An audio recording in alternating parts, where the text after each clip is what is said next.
The first step in incorporating our algorithm of wave function collapse using Python and Pygame resides on encoding the sockets for each of the different tiles, representing them as a metadata file that we will read using our program. Here you have the first example. You will notice on the right that I have in a folder a set of images representing the tiles of reference. From left to right, they are enumerated with their names representing numbers starting as 0 and ending in 9. The last element is a null value. It represents the identity of a tile. In case of an emergency, when the system cannot find any of the other tiles to place in a particular position. It is also the image with which every tile in the system will start by default. So let's focus on the first tile, and let's write it once more. We start with the name of the tile, which is the number 0, followed by the first 3 letters representing the socket located on the right side. This would be a black, green, and black. The next one is the bottom side.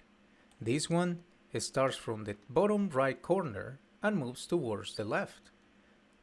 From the bottom right corner towards the bottom left corner, this is B, B, B. A symmetric value. Then we move to the next one, which is the left side, from the bottom to the top. Black, green, black. And finally from the top left corner to the top right corner for the up side, which is black. I'm going to add a tab and I'm going to add an additional character, represented as a binary value that can be either 0 or 1, representing the state of this tile as being fixed or not. And that value has to do with rotation. Some of the tiles will need to be rotated to explore additional configurations that could match some empty spaces. This is to say that in certain circumstances, the tile 0 could be rotated vertically, so that the green line now is going from the top towards the bottom, changing the orientation of the sockets. If the value is 1, however, I will have a tile that is not allowed to change configuration. This is useful when you are working with tiles that contain special patterns that should always be facing the same north direction, like a tile with flowers. For now, I'm going to leave this at 0. If we move to the next one, and then the next one, we will eventually complete all of the different values that encode our metadata. Here is our example. Let's save this file and let's move to the implementation. With the metadata file safely stored within our folder system, sitting within a folder that contains the images and the different resolutions for those tiles, we can now go to the demonstration of this algorithm. Our program, as usual, is divided in 3 sections. In the module section, we're going to need the Pygame library and the random library. In the data definitions, we will cover that information that represents hyperparameters, values that once selected cannot be modified during the execution of the program. The first one, and one of the most important ones, is going to be the resolution. The resolution is represented within the folder with the same names within the folder name tiles. If I open the folder tiles, you will notice that there is a series of subfolders that contain a set of every single tile of reference with the resolution reduced or readjusted to the name of that folder. I'm going to start with the 16 resolution. The next element will be the dimensions. How many tiles we want per columns and per rows. This combination of parameters will give rise to the 2-dimensional grid. Then we can include the dimensions of the screen. The screen is represented by taking the number of columns and multiplying it by the resolution. We are transforming number of tiles into number of pixels. And the same goes for the number of rows and the number of pixels per height. Now that we have the parameters of the screen, we can build an actual screen using the Pygame library, display sublibrary, and the setMode method, which receives as an input a tuple that will specify the dimensions of our screen. Then we're going to specify as a hyperparameter the name of the folder, which contains all of our tiles. In this case, it's called tiles2. We are going to specify a path where we are going to find the images. This one is a formatted version of a string that receives variables in Python and transforms them into their string versions. Here we want the name of the main folder tiles2, followed by the resolution that we selected,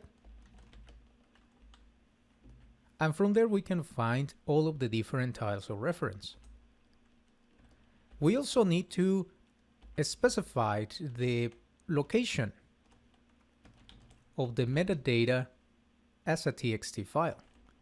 This is again a formatted string that contains the name of the main folder where we will find the tiles, followed by metadata.txt. Let's think about the basic unit of information in this program, that is a tile. But we can think about tiles as parallels. On one side we have the information represented as metadata, aka the tiles of reference, and on the other hand we have the actual tiles that will receive the identity of those template tiles. Let's start with the first one by designing the metadata. The metadata will be a list where every item is represented by a dictionary. It represents a collection of metadata for the tiles that can be used in the wave function collapse algorithm. Metadata will start as an empty list. The purpose here is to read the file and populate the list of metadata by creating dictionaries along the way. We do this with the context manager. With open, and we can specify the path to our metadata. We can specify that we want to read this file as read-only, and we're going to read it with the name file. File will be equal to itself, but a version that contains now a list of lines. For every line in that file, we are gonna first get rid of the backward slash, which represents the end of the line, and then we're gonna split each of the elements inside of that line by using a separator, which in our case is the backward slash t. We're gonna say line is equal to itself with a strip version, and once it gets stripped, we can split it. And we're gonna split it by using the separator tabulation. Here we will implement the evaluation step as to whether or not we are supposed to rotate our tiles. If the fifth element of each line, which is whether or not it's fixed, the binary value, is equal to the string 1, then the metadata entry for this particular item will be equal to a dictionary that contains an ID or name of the dictionary represented by the first element of that line. It will also contain sockets organized from the right in a clockwise direction, right, down, left, and up. We are going to have the line at index 1, line at index 2, 3, and 4. The next element we will add is represented by a boolean representing whether or not this item is fixed. However, if this element is not supposed to be fixed, the metadata entry will be equal to one of the 4 different rotations. This will be represented by running a loop variable a that will take the identity 0 to 3. Notice that fixed in this case is going to be set to false, And we need to adjust the sockets to accommodate to the rotation in which we want this particular tile. So we're going to need to access a helper function called rotate sockets. That is going to take an iterable object, which in this case is our list, and it will return a version of the same type, a list of strings, but this time rotated. So let's create our function rotate sockets. And this is going to contain a list named sockets. Although the process seems a bit complicated, it's in reality rather simple. To demonstrate why, let's write down here a series of indexes representing the positions 0, 1, 2, and 3. Remember, the first element will always be the position on the right. So what does it mean for us to rotate something 90 degrees to the right? Well, it basically means that the element that is sitting at the top, or the up direction, which is the last element, will become the right direction. The current element in the right direction will become the down direction, and so on. So every element in the list is moving one step towards the right. This means that the previous element will become the new element taken from the left. For the first element, this would be coming from up. Then 0, then 1, then 2. So it seems that we also need to represent the particular angle of rotation that we want to apply to our sockets. 0 being no change at all, and 3 being 3/4 of our rotation, or 270 degrees.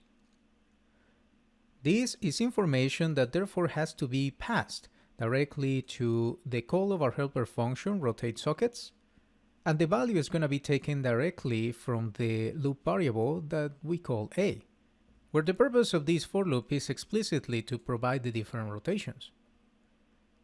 Over here, the only thing we need to do is to return a new version of the list sockets with the rearrangement. We are going to use list comprehension for this. We start with the open and close square brackets, and we're going to specify that we want the element in the list sockets at the index I with a value of the angle subtracted from it. This relies on the use of a mathematical relationship known as the modulo, which Python automatically assigns. This means that if we are in the first element in the list, taking from the left, will simply mean taking from the last element on that same list. And then we need to do this for every element I in a range of values that represents the total number of elements that the list sockets have. Because we are working with squares, this value will always be 4. That is rotate sockets. Let's run this and let's see if we get any errors. The program opens briefly and it seems to be working. It's just that we don't have specified anything to render and we are not calling a loop in order to keep the window open. Let's scroll down and let's keep working on the meta entry. For each of these values of the meta entry, we also need to save the information that we generated in the form of a dictionary. That means that we need to call for the original list metadata, and we need to append to it the value of the entry that we just processed. Let's print out the first 10 elements inside of our metadata. Let's scroll this up, and here you can see what the values look like. You have the identity or name of a particular tile of reference. You have then the different configuration and position of their sockets. And then you have the information as to whether or not this value is fixed. But there is one additional parameter we need to add to our dictionaries, and that is the information on the particular rotation that this particular tile of reference has. Therefore, we're going to add it here as a rotation. In the case where the metadata is fixed, this value will always be 0. It is the original rotation. But what would be the value for the rotation for those cases when the metadata is not fixed? we use the angle A. And now we can proceed. That would be one of the units of information in this program. The next one would be the data definition tile. A tile will be the actual element or visualization that we will use to run our animations.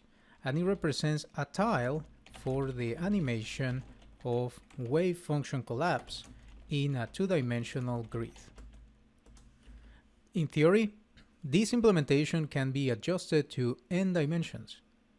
Although computationally expensive, procedural generation is not restricted to 2 dimensions.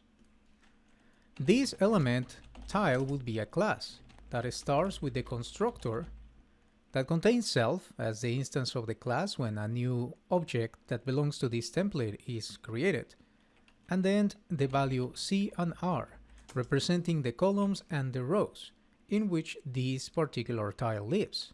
These values are constants. Once they are defined, they are not modified.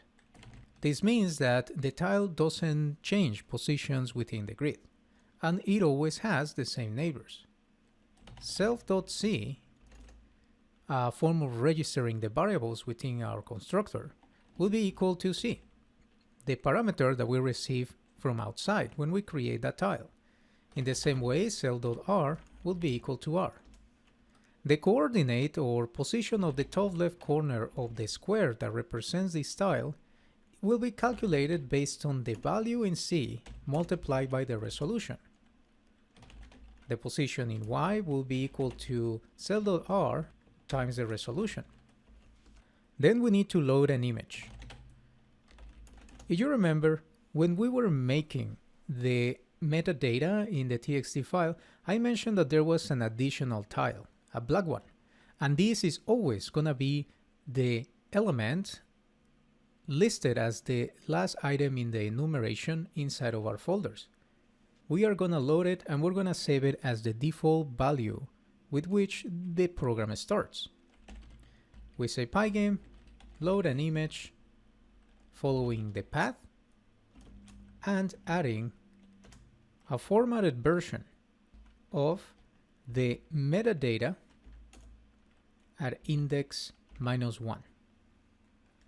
This will give us the last element in the list of metadata, which, because of the way we process this information, will always be the last element in the enumeration, and we want its name, which is its ID.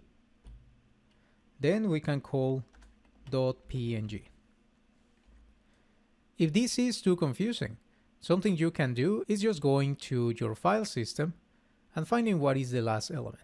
In my case, is 9.png, so this is the same as simply typing 9.png. The reason why I don't do it like this is because I want to automate the process. I would like to be able to add additional tiles without having to readjust the parameters in the program every time. I'll leave it to your criterion. Then we identify the rect component, which is the hitbox but also the area in which a rectangular object or a sprite is defined within the Pygame system. This will be equal to the image we already have, and we're going to extract the rect component out of it. This is a standard Pygame protocol. Then we need to specify that the position top left of that particular tile is going to be the coordinate where that tile lives. This will avoid the problem of rendering the tiles overlapping each other at the top left corner of the screen. Instead, we are asking the tiles to move an offset that is represented by their particular coordinate x and y. The next element will be attributes related to the wave function collapse. The first one is called the entropy, which means how many potential candidates we can use to assign to a particular tile. The lower, the better. At the beginning, because the tiles have no identity and no neighbors that have been collapsed, they have every single potential tile as a candidate. Then we establish a new attribute called potential tiles. This will be a copy of the metadata that we already have, a list of dictionaries. This list will be curated every step in the loop, and hopefully the values will start getting smaller and smaller up to a point when we are ready to collapse this tile. The next attribute is a boolean that represents whether or not we have collapsed the tile. If we have collapsed the tile, then we don't need to run iterations anymore because we are certain. Then we calculate the sockets, and these ones will remain empty but populated with 4 elements at the beginning of the animation for each of the tiles. These are the values of the sockets when a function gets collapsed, and they will be populated only when we are ready to collapse that tile. Then we need to specify information about which neighbors we have. Self.writeNeighbor will be equal to a dictionary on its own, not to confuse with the metadata. This is simply positional information that tells us whether or not a neighbor that we may have to the right has been collapsed. At the beginning, we have no evidence, no information, so we don't make assumptions and leave it as none. Then, if the neighbor was collapsed, it is assumed that it already has a socket. At the beginning, we don't assume. We need another 3 neighbors, one for the right, down, left, and up. The next component will be the draw function that we can start with self. In this function, we simply call the display.bleed method that will receive an image and a particular position represented with the rect component on where to draw that particular image. That is the cell.rect. So let's talk about the implementation of the actual algorithm. Each of our tiles will have to update their neighbors. This means looking to the neighbor on the right, bottom, left, and up, and if those neighbors are collapsed, extracting the sockets. Once we have evidence on the sockets, we can update the value of the entropy. This means calculating how many different sockets can fit this new configuration based on the neighbors we have around. The next step will be to traverse the entire 2-dimensional grid and extracting the minimum entropy in the system, along with a list of candidate tiles that contain that value of entropy. Then we pick one of those and collapse it by randomly picking among the potential tiles. The next function we will need as part of the tile itself is called update entropy. The process receives a score on the lowest entropy in the entire system because it is a variable that gets updated for every single tile. But it is a global variable that exists for the entire system, not just for this tile. The tile contributes to the understanding of what that lowest entropy value is, and it helps us update it or return it intact. So here we're going to say a placeholder tile set, and it's going to be equal to an empty list. For every potential tile in the list of potential tiles, remember this is iterating over a list of dictionaries, we start with the assumption that this is a valid tile based on the understanding of this tile around its world. So the hypothesis is that this is a valid tile. If, however, the neighbor to the right is collapsed, that's the most important component, and it is not the case, then the socket of that particular neighbor matches this potential tile, then we turn this valid tile into false. We need to find a way to evaluate if a particular socket of this potential tile matches or not matches the particular socket of the neighbor, which is self.writeNeighbor at the position socket. Remember, we are comparing dictionaries. So this has to enter a helper function. We're going to call that helper function socket match. And before we can jump into the implementation of the helper function, let's focus here on the particular index that we are going to access. The index will match the number of the index for a list that contains the 4 different directions that we specified before. In our case, because this is the right direction for the right neighbor, we're going to add a 0. At this point, there is a chance you may be wondering why we're using 0 and not the complement that corresponds to the opposite side.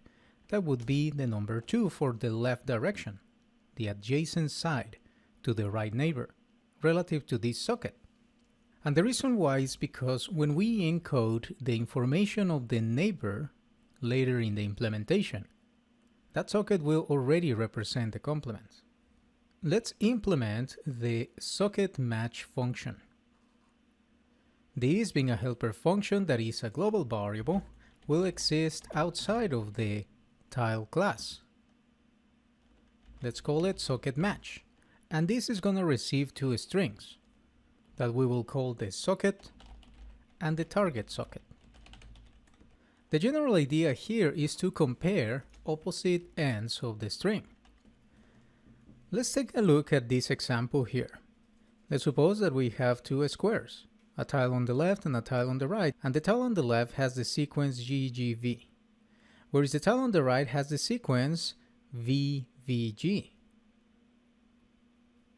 These 2 sockets match. However, the sequence for the tile on the left is GGB, whereas the sequence to the tile on the right is the inverse, BGG. What we do is to pick an index I that starts at 0, looking at one of these sequences. And then we look at the last element for that index when the index is 0, which in our case is the index -1. We update the index to 1 and we compare against -2. So we compare these 2 and then these 2. When the index is 2, we compare against the first element. So the value that we are looking for in the second sequence is the value of the original index I plus 1, and then we turn it negative. We can accomplish this by using a for loop that goes through every single index of a letter, and we can use enumerate to extract the particular identity of the item that belongs to that index. We start with the assumption that the 2 sockets match, and if we find at least one mismatch, that is enough to refute the hypothesis. We return false. If the socket at the position index letter is not the same to the target socket at the position negative index letter plus 1, then we return false. If, however, the for loop goes through every single item and we don't refute the hypothesis, we return true. That is the definition of the function socket match. Let's scroll back down. If the answer is yes and these 2 don't match, then valid tile becomes false. If at least one of the sides cannot be placed with this potential tile, we discard this potential tile to the final list, therefore reducing the entropy. We need to repeat this process, this time going through the down, left, and up neighbors. So here they are. Once we have finished going through the different cases for this particular potential tile compare against the neighbors, if we still have a valid tile, then we can set to the placeholder tile set the current potential tile. The tile of interest has passed the test and now it can move to the next round. Otherwise, at the end we set potential tiles equal to the placeholder tile set, therefore updating the list of potential tiles. So how do we calculate the entropy from here? The simplest thing to do would be to just count the total number of the candidate tiles. However, I like to focus on the concept of entropy to discriminate against every single potential tile by their name only once. In other words, I don't want to consider the rotations. So for every single tile in the list of potential tiles, I'm gonna ask if I have seen this ID already. If the tile's ID, remember the tile is metadata, has not been seen in the seen tile list, we add to the seen tiles list the particular tile's ID. And finally, once we finish traversing this, the new value of the entropy will be equal to the length of that list. Now, if you remember, we had an additional parameter that was being passed to the update entropy function, lowest entropy. Here is where we're going to use the lowest entropy by asking if that current value of the lowest entropy is nothing, which means that this is the very first tile that we evaluate, or the current entropy is less than the lowest entropy found so far, it means that we have found a better candidate. So we return instead, as the lowest new entropy, the cell.entropy of this tile. If that's not the case, we simply returned the original value of the lowest entropy. So what about updating those neighbors? The process of updating the neighbors is also a helper function. Update neighbors takes self, and what it does is evaluating the 4 different cases, conditioned upon the existence of those neighbors relative to which tile we're looking for. If we're in the first tile, then there is no neighbors to the left. If we're in the last tile in the columns, there is no neighbors to the right. So we need to account for those cases. If this tile is not collapsed, first of all, otherwise it makes no sense to even evaluate these conditions, we're going to take as the value in C cell.c and as the value in R cell.r. And this is simply because I don't want to be writing cell.c and cell.r as indexes every time. You'll see why in just a second. And we're going to start with a simple question. If the number of columns is less than the total number of columns that I specified minus 1, it means that we are in the second last tile, which means that we can still look to the right. If we were in the last tile, we wouldn't be able to do so. So self.rightNeighbor is going to be equal, and it's going to be equal to a dictionary that starts with collapsed, and it's going to take the identity of the object at this particular row and this particular column plus 1. The position C and R are the particular coordinates in the grid where this tile lives. By adding plus 1, we're looking at the item to the right. And then we're going to ask if this value is collapsed. We're simply going to pass it. If the value is collapsed, then we're going to look into the sockets that are on the right. Otherwise, we won't do anything. We take this element and we paste it over here. Now, we don't have a grid yet. We're going to make it in just a second. However, the grid is made out of tiles, so first we need to prototype that tile. Then we need to ask for a particular socket. Because we are looking at the right neighbor, it means that that right neighbor has as the side that is adjacent to us, their left side. If our neighbor is to the right, that neighbor has its left side adjacent to us. So we are going to pick the index 2, right down left, 0, 1, 2, that is going to be the left neighbor. Let's move to the next condition. If the row is less than the dimensions at index 1 minus 1, we repeat the same process, this time adjusting for the down neighbor. We take the position at R plus 1, not C plus 1, and instead of the index 2, this neighbor has their upside facing towards us. So this would be the index 3. Let's move to the next condition. If C is bigger than 0, it means that we can still look to the neighbors to the left. That means we have left neighbors. We take grid at index R, C minus 1 in both cases, and the neighbor on the left is giving us the right side, so that's the index 0. And finally, when R is bigger than 0. I'm just gonna I'm just gonna edit it real quick. And in this case, the neighbor that is above us is giving us their downside, which is the index 1. And you can see that we have the 4 indexes here, 0, 1, 2, and 3. That is updating neighbors. Now that we also have updating entropy, the last helper function we're going to implement is called collapse. This is an action that takes in consideration a particular potential tile and then just collapses by setting the entropy to 0 and acquiring the identity of that particular tile. We start by changing the parameter collapse from false to true. This is the only place where that happens. If the length of the potential tiles is bigger than 0, it means that we have at least one potential tile to pick from. So here we're going to say the potential tile equal to a random choice. This is the first time we pick random. That is going to take the list of potential tiles and simply assign it. Otherwise, if the list is not bigger than 0, that's a problem. It means that we didn't account for a special case or configuration where a tile had to be assigned.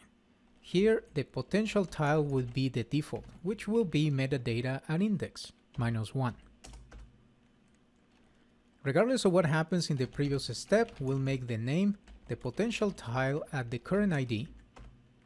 And we're going to load the new image that we're going to read using the Pygame library.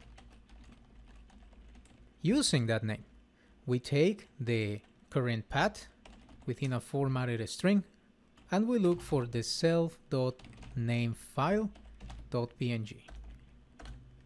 Keep in mind that naming your tiles numbers is what makes this line of code happen.